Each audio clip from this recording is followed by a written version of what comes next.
والسلام على من لا نبي بعده اما بعد فاعوذ بالله من الشيطان الرجيم بسم الله الرحمن الرحيم فذكر بالقرآن من يخاف وعيد عن انس بن مالك رضي الله تعالى عنه قال قال رسول الله صلى الله عليه وسلم ثلاث من اصل الايمان الكف عمن لا اله الا الله لا تكفره بذنب ولا تخرجه من الإسلام بعمل والجهاد ماض ما بعثني الله إلى أن يقاتل آخر هذه الأمة الدجال لا يخذله جور جائر ولا عدل عادل والإيمان بالأقدار رواه الإمام الهمام أبو داود في سننه صدق الله العظيم وبلغنا رسوله النبي الأمي الكريم ونحن على ذلك لمن الشاہدین والشاکرین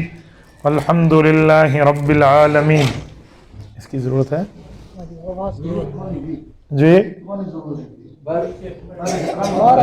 باہر تک آواز آ رہی ہے؟ اچھا کھولیں کھولیں اوپن کھولیں کھولیں بس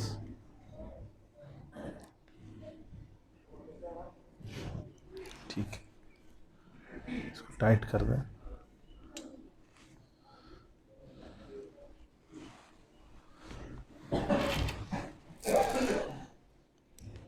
معزز دوستو، آج 6 مارچ 2021 بروز ہفتہ ہے۔ یہاں مدرسۃ الحسنین رضی اللہ عنہما روکھڑی ضلع میاں والی میں مولانا مفتی حماد نور دامت برکاتہم کی دعوت پرخلوص پر میں آپ حضرات کی خدمت میں عظمت قرآن کریم کے حوالے سے چند گزارشات پیش کرنے لگا ہوں۔ میرے دوستو، قرآن کریم اللہ کی کتاب بھی ہے، اللہ کا کلام بھی ہے اور اللہ کا قرآن بھی ہے۔ قرآن کریم کی یہ 3 صفات اٹھائیں، کلام اللہ، قرآن اور کتاب، تو ہمیں ایک چیز سمجھ آتی ہے۔ کلام کا مطلب ہوتا ہے اسپیکنگ، بولنا۔ قرآن کا مطلب ہوتا ہے ریڈنگ، پڑھنا۔ کتاب کا مطلب ہوتا ہے رائٹنگ، لکھنا۔ تو یہ تینوں نام قرآن کریم میں موجود ہیں۔ یسمعون کلام اللہ میں اللہ نے کلام اللہ فرمایا ہے، بل ہوا قرآن مجید میں اس کو نام قرآن دیا ہے۔ ذالک الکتاب لا ریب فیہ، اس میں اللہ پاک نے اسے نام کتاب دیا ہے۔ تو یہ کلام کیسے ہے، قرآن کیسے ہے اور اسی طرح کتاب کیسے ہے۔ مسند احمد میں امام احمد ابن حنبل الشیبانی رحمۃ اللہ علیہ المتوفی 241 ہجری حدیث پاک لائے ہیں۔ اللہ کے رسول کے فرمان کا مفہوم عالی شان ہے، القرآن کلام اللہ وقد خرج منہ، کلام اللہ اللہ کی بات ہے، اللہ سے نکل کے آئی ہے۔ تو جب اللہ کی بات ہے تو اسے کلام اللہ کہنا چاہیے، لیکن اس کے بعد اسے قرآن کیوں کہا؟ وجہ یہ ہے کہ جب کلام اللہ کو جبرائیل امین نے رسول اللہ کے دل اقدس پر نازل کیا، حضور پاک علیہ الصلوۃ والسلام کی چاہت تھی کہ جبرائیل پڑھیں، میں بھی ساتھ پڑھوں، ساتھ ریوائزنگ کر لوں، دہرا لوں، تاکہ میں اپنے ذہن میں بٹھا لوں، جبرائیل کے جانے کے بعد امت کو کما حقہ پہنچا دوں۔ تو رب العزت نے فرمایا لا تحرک بہ لسانک لتعجل بہ ان علینا جمعہ وقرآنہ، اے پیغمبر یہ فکر نہ کریں کہ آپ کو بھول جائے گا، ایسا نہیں ہوگا، بلکہ آپ خاموشی سے قرآن کریم سن لیا کریں، اس کا جمع کرنا اور اس کو قرآن بنانا یہ ہماری ذمہ داری ہے۔ تو کلام اللہ، اللہ کی بات کو قرآن کب بنایا گیا؟ جب حضور نے پڑھا۔ اللہ پاک نے کلام فرمایا تو کلام اللہ بنا، حضور نے پڑھا تو قرآن بنا۔ اس کے بعد جب صحابہ کرام کو لکھنے کی ذمہ داری سونپی گئی کہ اب آپ لکھیں، تو وہ اللہ کا کلام جو قرآن بن چکا تھا اب وہ کتاب اللہ بن گیا، کہ کتاب لکھنے کو کہتے ہیں۔ لیکن جب اللہ پاک نے شک کا ازالہ فرمایا ہے کہ شک نہیں ہے قرآن میں، تو ذالک الکلام لا ریب فیہ کا لفظ نہیں نازل کیا۔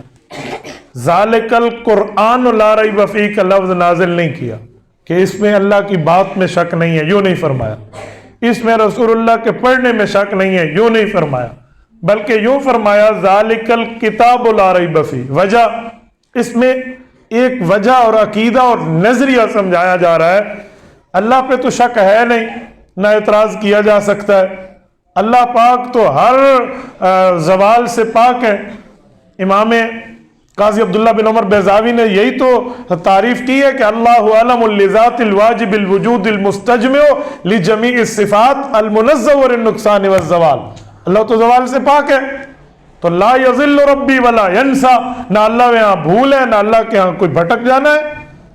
تو پھر رسول اللہ صلی اللہ علیہ وسلم نے جب پڑھا، اللہ کے بولنے میں تو شک نہیں، حضور پاک نے پڑھا، تو اس کا کوئی مسئلہ کا یاد رکھو، جو نبی ہوتا ہے وہ گناہوں سے پاک ہوتا ہے.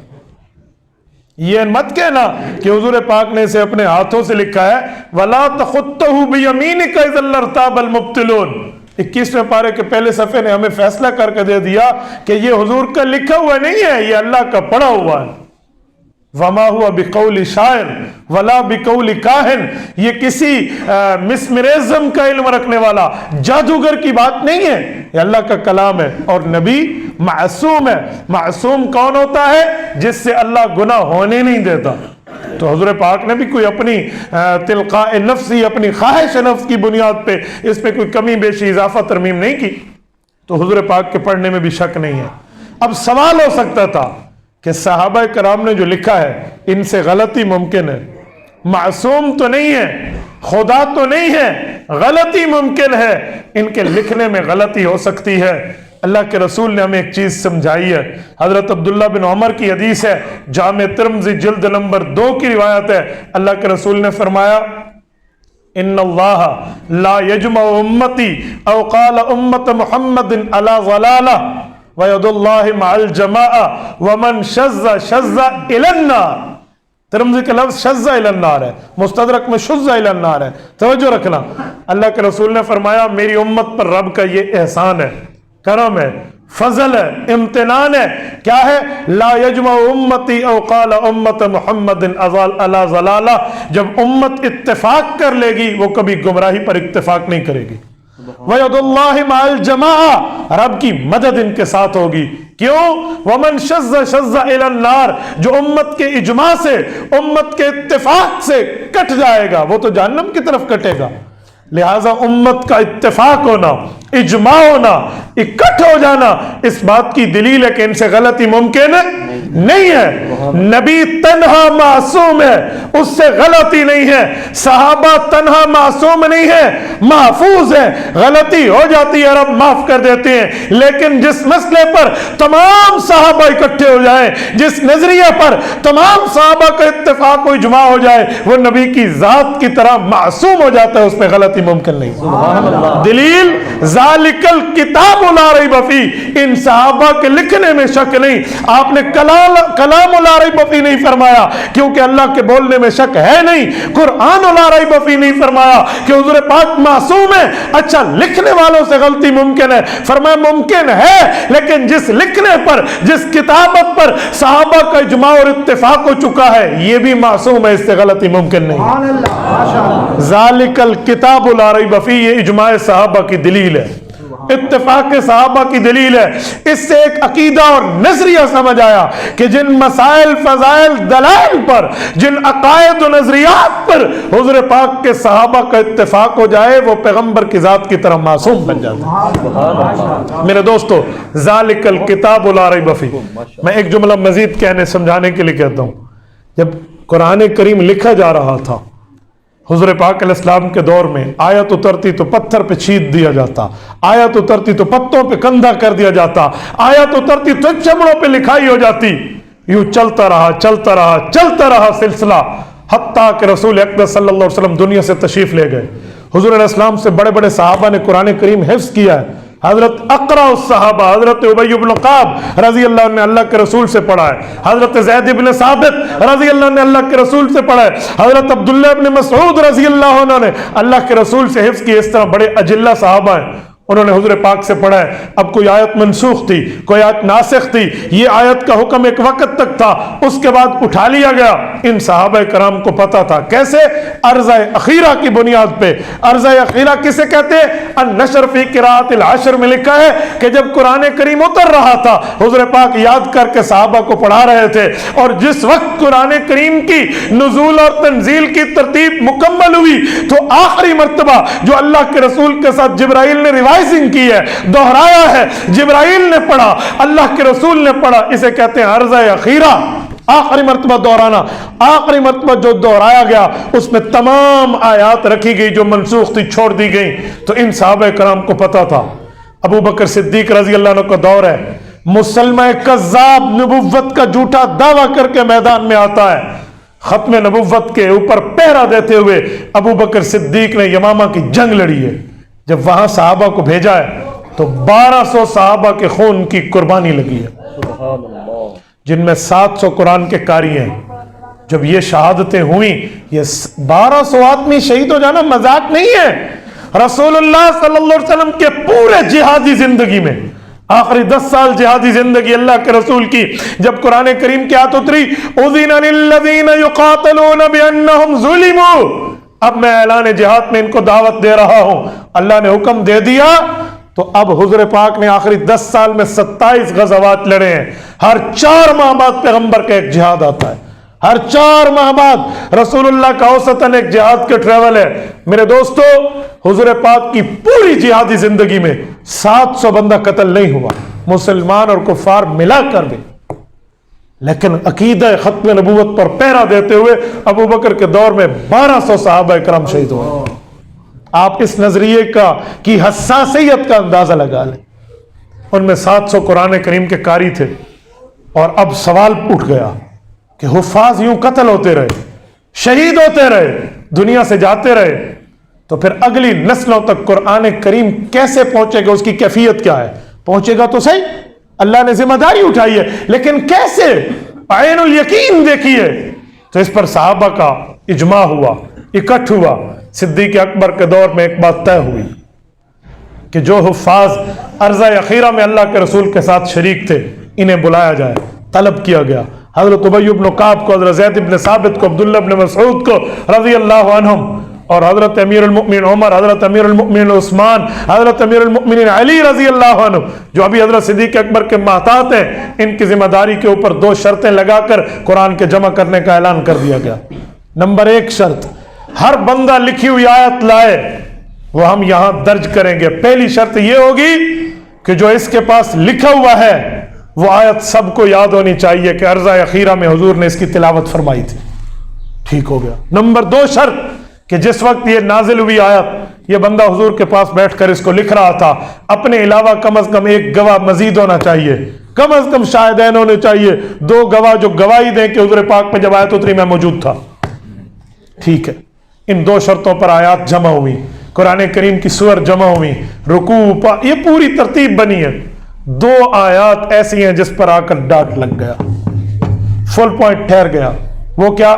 اس پہ 1 شرط پوری تھی، 1 نہیں تھی۔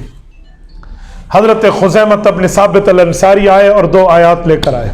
سورت نمبر 9 سورت توبہ کی آخری آیت، فَإِن تَوَلَّوْا فَقُلْ حَسْبِيَ اللَّهُ لَا إِلَهَ۔ سورت نمبر 33 سورت احزاب پارہ نمبر 21 کے آخری صفحے کی آیت، من المؤمنین رجال صدقوا ما عاهدوا الله علیہ فمنهم من قضى نحبه ومنهم من ينتظر وما بدلوا تبدیلا۔ یہ 2 آیات تھی، ان پر 1 شرط تو پوری تھی کہ سب کو یاد ہے، گواہ 2 نہیں تھے۔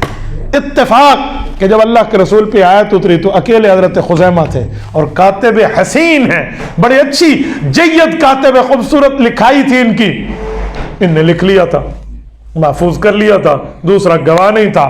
تمام قرآن کریم جمع ہوا تو حضرت خزیمہ یہ آیات لائے۔ اب انہیں لکھا جائے۔ حضرت زید بن ثابت نے تقاضا کیا، اس بات کی تقاضا کیا، اس بات کا سوال کیا کہ آپ دوسری شرط بھی پوری کیجئے۔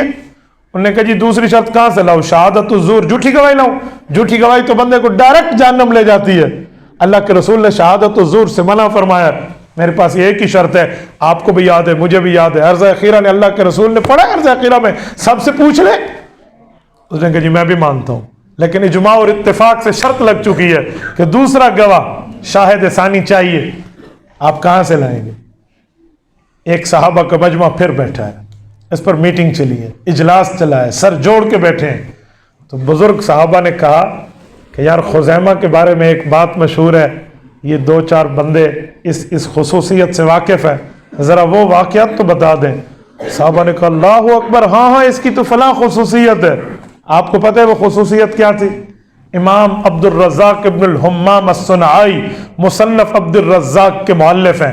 حضرت امام اعظم ابو حنیفہ رحمۃ اللہ علیہ کے مایہ ناز شاگرد ہیں اور امام بخاری کے دادا استاذ ہیں. امام بخاری کے استاذ حمیدی ہیں, حمیدی کے استاد عبد الرزاق ابن الحمام الصنعائی ہیں, اور یہ شاگرد ہیں امام اعظم ابو حنیفہ کے. انہوں نے ایک حدیث پاک مصنف عبد الرزاق میں ذکر کیا ان الیہودی یتقاضی الی رسول اللہ صلی اللہ علیہ وسلم. اس بات کے تحت روایت لائے ہیں کہ ایک یہودی سے اللہ کے رسول نے قرضہ لیا تھا. جب قرضہ حضور پاک علیہ السلام نے استعمال کر لیا, اللہ نے اسباب پیدا فرمائے, تو رسول اکرم صلی اللہ علیہ وسلم نے وہ قرضہ اس یہودی کو واپس کر دیا. یہودی قرضہ لے کر جب اپنے محلے میں گیا, ساتھیوں نے کہا سنا ہوئے قرضہ لے آیا؟ اس نے کہا جی لے آیا. کہا ہم تمہیں طریقہ بتاتے ہیں, تجھے دوسرا قرضہ بھی مل جائے گا. انہوں نے کہا جتنا دیا تھا لے آیا, دوسرا کیسے ملے گا؟ انہوں نے کہا طریقہ ہے. یہودی بڑے شاطر تھے کہ جی کون سا طریقہ ہے؟ کہا یہ ایک بات تو بتا دے, دوسرا حال ہم بتائیں گے. انہوں نے کہا جی کیا پوچھ رہے ہیں؟ کہا یہ بتا جب تجھے مسلمانوں کا نبی قرضہ دے رہا تھا اس کے پاس کوئی گواہ بھی تھا؟ کہا نہیں وہ تو اکیلے تھے. انہوں نے کہا بس اب دوسرا تجھے ملنا یقینی ہے. کہا وہ کیا؟ کہا جا پیغمبر کے دربار میں دوبارہ, انہوں نے کہا مجھے میرا قرضہ لوٹاؤ, اور اگر وہ کہتے میں دے چکا ہوں تو کہنا گواہی دے دو. جھوٹی گواہی وہ دے گا نہیں, تجھے ڈبل پیسہ مل جائے گا. یہودی شاطرانہ انداز میں آیا, اللہ کے رسول صلی اللہ علیہ وسلم کہا کہ میرا قرضہ. اللہ کے رسول نے فرمایا انی قد قضیتک, میں تو تیرا قرضہ دے چکا, اب دوسرا قرضہ. اس نے کہا البینہ, مجھے گواہی چاہیے, ایویڈنس چاہیے, ثبوت چاہیے, گواہی دے دے. اب شہادت الزور تو اللہ کے رسول نے جھوٹی گواہی نہیں دینی نا. دیکھو مسلمان کی سچی گواہی پر اعتماد دیکھیں, کفار کا اہل اسلام کی سچی گواہی پر اعتماد دیکھیں, اور آج ہمارے جھوٹی زبانوں کے حالات بھی دیکھیں. آج ہم جھوٹی گواہیوں کے اوپر ایسے, میں کیا کہوں, کچہریوں میں جا کے دیکھو آپ کو جھوٹے گواہ 10-10, 15-15 روپے پر مل جائیں گے. ایمان بیچنے کے لیے بندہ تیار بیٹھا ہے. لعنت ہے اس زندگی پر جو جھوٹ کے پیسے لے کر بندہ کھا پی جائے. کیا کریں گے, کیا کریں گے, دنیا کی زندگی ختم ہو جانی ہے. اور یہ گناہ ہمیشہ, وہ کہتے ہیں سنو, گناہ کی لذت تھوڑے ٹائم رہے گی, گناہ کی تکلیف ہمیشہ رہے گی جہنم میں. اسی طرح نیکی کی تکلیف دنیا میں تھوڑا وقت رہے گی, نیکی کا انعام جنت میں عبدالآباد رہے گا. اس پر دیکھا کرے بندہ. اب یہودی آیا, اس نے پھر بینہ کا مطالبہ پیش کیا, گواہی کی استدعا کی. اللہ کے رسول صلی اللہ علیہ وسلم نے جب فرمایا انی قد قضیتک, میں تیرا قرضہ لوٹا چکا, تو اس وقت اس نے کہا گواہ تو گواہ کوئی نہیں تھا. اتنے میں یہی حضرت خزامہ جو یہ 2 آیات لے کر آئے تھے, یہ ایک سائڈ سے آ رہے تھے, اور ان کی کانوں میں یہ لفظ پڑ گیا کہ انی قد قضیتک, میں قرضہ دے چکا. تو حضور نے فرمایا گواہی. ابھی فرمانے لگے تھے کہ خزامہ نے کہا انی اشہد ان رسول اللہ صلی اللہ علیہ وسلم قد قضا, میں گواہی دیتا ہوں اللہ کے رسول نے آپ کا قرضہ دیا ہے. لا, تیرے پاس کیا سے آئی بات؟ چڑھ گئے اس پر. تجھے شرم نہیں آتی بے حیا, دوسری بار قرضہ مانگتا ہے, تجھے تیرا قرضہ مل چکا, یعنی یوں کر کے اس پر ایک دفعہ چڑھائی کر لی کہ جیسے بات کرنے کا انداز ہوتا ہے. یہودی لیل کر کے وہاں سے بھاگ گیا. وہ جو تو پتلی گلی پکڑی, لیکن اللہ کے رسول نے حضرت خزیمہ سے پوچھا خزیمہ کیا ماجرا ہے؟ کہا کیا یا رسول اللہ؟ کہا تو اس وقت موجود تھے جب میں نے قرضہ دیا؟ کہا جی نہیں. تو کہا تجھے نہیں پتا کہ بن دیکھے والی گواہی کا کیا معاملہ ہوتا ہے؟ کہ یا رسول اللہ بات آپ کی ٹھیک ہے, لیکن میری عرض سنیں. بتاؤ کیا بات ہے؟ یا رسول اللہ آپ نے فرمایا اللہ ہے, ہم نے آج تک نہیں دیکھا, اور اشہد اللہ الہ الا اللہ کا آپ پہ اعتماد کر کے ڈنکا بجا دیا.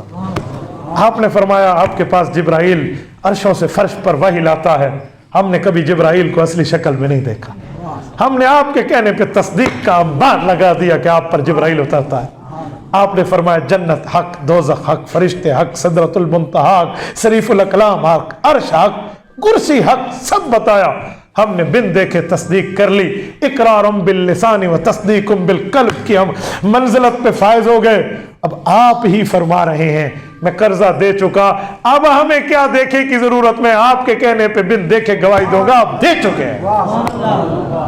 کہا خزیمہ بڑی بات کی ہے، اللہ تجھ سے اس بات پر خوش ہوا ہے اور میرے رب نے میرے دل پر یہ بات اتار دی کہ میری پوری امت میں ہمیشہ جب گواہی کی ضرورت آئے گی 2 گواہی دیں گے، لیکن انت ذو شہادتین، جب تو گواہی دے گا تو اکیلا 2 کے برابر ہو جائے گا۔ زید ابن ثابت کو بتایا گیا، زید ابن ثابت رضی اللہ عنہ، یہ اجلہ صحابہ بتا رہے ہیں، یہ جو 2 آیات لے کر آنے والا شخص ہے یہ شخصیت عام نہیں اہم ہے، یہ وہ ہے جس کو حضور نے ذو شہادتین کا لقب دیا تھا۔ یہ ایک کی گواہی 2 کے برابر ہے، لہٰذا یہ آیات آج تک قرآن کا حصہ ہے اور قیامت تک رہے گی۔ اسے کہتے ہیں اتقوا فراست المؤمن فإنه ينظر بنور اللہ، مومن کی فراست سے اس بات پر بچو، وہ تو اللہ کے نور سے دیکھتا ہے، اور مؤمن اول، مسلم اول، مبین اول